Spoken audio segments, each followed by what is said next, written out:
NATO और रूस में चरम पर तनाव पहुंच गया है, यानी कभी भी दोनों के बीच सवाल है कि क्या युद्ध छिड़ सकता है। रूसी बॉर्डर पर नेटो की बहुत बड़ी तैयारी। ये देखिए आप, रूस की सीमा पर फाइटर जेट की तैनाती। पोलैंड कर रहा है जेट फाइटर की तैनाती।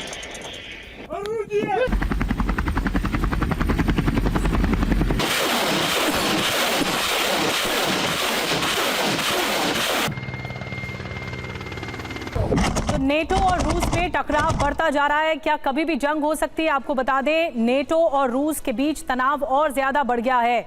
बॉर्डर पर रूस के बाद पोलैंड ने उतारे हैं हथियार। पोलैंड ने रूस के बॉर्डर पर फाइटर जेट उतार दिए हैं। और आपको बता दें, पोलैंड ने कई फाइटर जेट बॉर्डर पर उतारे हैं।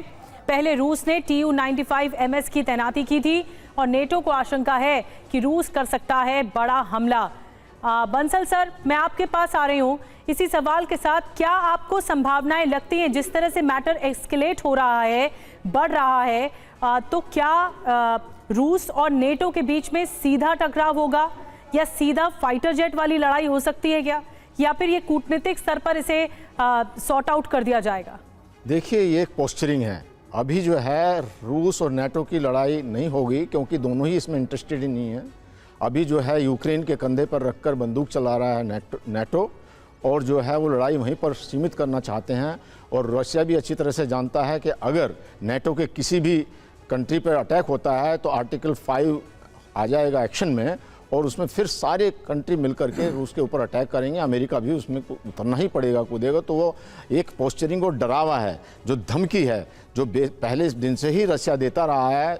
यूके को भी दिया है, यूके को कहा हम आपको तबाह कर देंगे, आपका शहर को डुबा देंगे, कि जिससे इनको हथियार ना दिया जाए, वो पीछे हट जाएं। लेकिन यूरोप बिल्कुल हटने के लिए तैयार नहीं है, नेटो नहीं है। 8 लाख सैनिक जो हैं, जो जर्मनी ने तैयार कर लिए हैं, तो पूरी तैयारी में हैं। और जब से खास करके अमेरिका ने अपना हाथ पीछे खींचा है, तो नेटो के अंदर में काफ़ी अपने सेल्फ डिफेंस की कोशिश चल रही है। और वो उन्होंने अब यूक्रेन को ज़्यादा सपोर्ट देना शुरू कर दिया, और इसी कारण से यूक्रेन भी एग्रेसिव हो गया है। और मैं यहाँ पर ये कहना चाहूँगा कि रशिया का कुछ थोड़ा डैमेज नहीं, उनके करीब 40% तो ऑयल सप्लाई को बंद कर दिया गया है। तो वॉर ऑफ एट्रिशन है।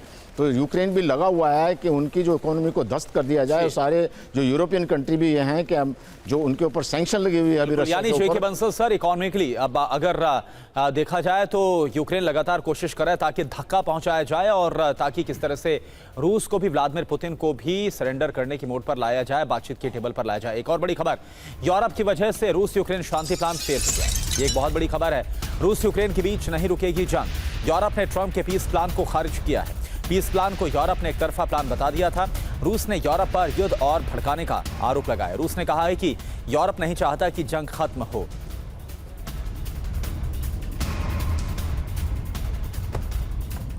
तो ये बहुत बड़ी खबर है। पीस प्लान को एक तरफा बताते हुए यूरोप ने पूरी तरह से खारिज कर दिया। आपको बता दें, शुरुआत से ही जानकारी सामने आ रही है और ये कहा जा रहा है, इस बात का दावा है कि ये जो पीस प्लान है, जो पहले 28 सूत्रीय था, बाद में इसको 19 किया गया, इसमें ये सारी बातें रूस की तरफ से कही गई थी और फिर अमेरिका ने इसको तैयार किया था। और ट्रंप का पीस प्लान क्या है, आपको बताते हैं कैसे यूरोप ने इसे फेल कर दिया। यूरोप की वजह से अमेरिका का प्लान सफल नहीं है। यूरोप ने पीस प्लान को मानने से ही इनकार किया है। प्लान को यूक्रेन के लिए सरेंडर करने वाला बताया था। देखिए, यूरोप ने अमेरिका से नया पीस प्लान बनाने की अब अपील की है। प्लान पर यूरोप की आपत्ति के बाद पुतिन ने धमकी दी, शर्तें पूरी किए बिना यूक्रेन में युद्ध विराम संभव नहीं है। यूरोप नहीं चाहता कि रूस यूक्रेन के बीच जो युद्ध है वो रुक पाए। ये गार्जियन के हवाले से बड़ी खबर है। और देखिए, एक और बड़ी खबर, यूक्रेन में घोटाले को लेकर मुश्किल में अब फंसते हुए नजर आ रहे हैं ज़ेलेंस्की। यूरोपीय यूनियन ने ज़ेलेंस्की को वार्निंग तक दे दी है। भ्रष्टाचार को लेकर एक्शन ज़ेलेंस्की ले। तो आपको बता दें कि जो ज़ेलेंस्की से जो उनके नीचे हैं, उनके खिलाफ पहले भ्रष्टाचार को लेकर कार्रवाई हो चुकी है और अब ज़ेलेंस्की भी इसमें घिरते हुए नजर आ रहा है। और यूरोप ने वार्न कर दिया है कि तुरंत इसके खिलाफ कार्रवाई लें। और मैक्रो और ज़ेलेंस्की की पेरिस में होगी मुलाकात। इस वक्त एक और बड़ी खबर, मैक्रो ज़ेलेंस्की की सोमवार को मुलाकात होने वाली है पेरिस में। मीटिंग में पीस प्लान को लेकर चर्चा होनी है मैक्रो और ज़ेलेंस्की के बीच में।